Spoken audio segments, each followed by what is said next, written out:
To get the most out of your Valorant experience, you need to get your settings right first. A good crosshair is important in games that rely on aiming and accuracy. Today I'm showing you what settings you should look at for your crosshair and what the best crosshair is for you. These crosshair settings are similar to a lot of high profile players and streamers as well, so let's get into it. Why is a good crosshair important? You need to be as accurate as possible without losing focus.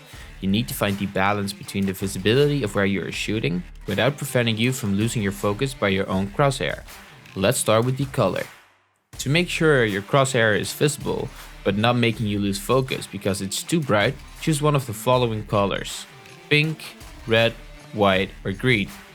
These colors are best for visibility on most of the maps without being too dominant on your screen. Some would say red or pink is too dominant, but if you can handle it, I think they are really good.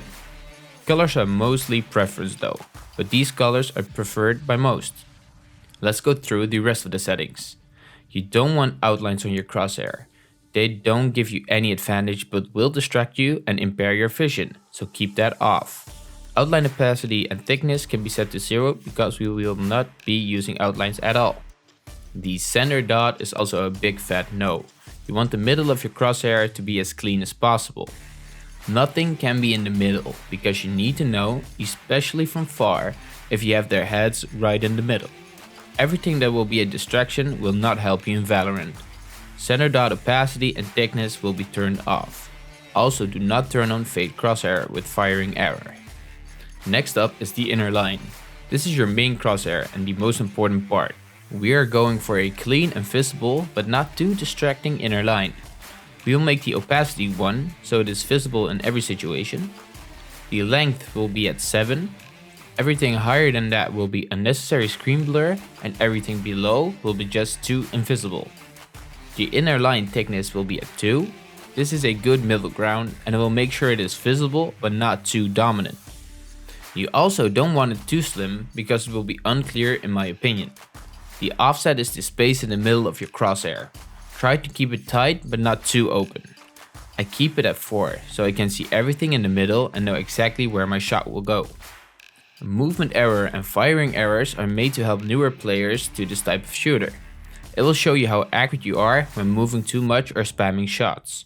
You'll see the outer line on the crosshair get bigger the more you move or shoot. So if you are a beginner, you can turn it on.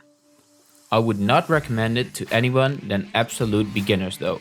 Again, just more distraction on your screen. Next up is the outer line. This line is made on the outside of your crosshair. I strongly recommend not turning this on in any situation, even beginners. Having an extra outline around your crosshair will not do anything for you. It will just be more visual blur and it will distract even if you do not think so. Keep it as clean as you can. So slide everything to 0 and turn movement error and firing error off.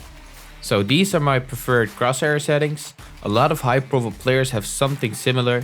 This does not mean that everyone that is good at this game has a similar one. And of course you can do well with another style of the crosshair. This is just the most common and best for high level play and it will help you improve. If you enjoyed this guide, please consider leaving a like and subscribing and I will see you in the next video.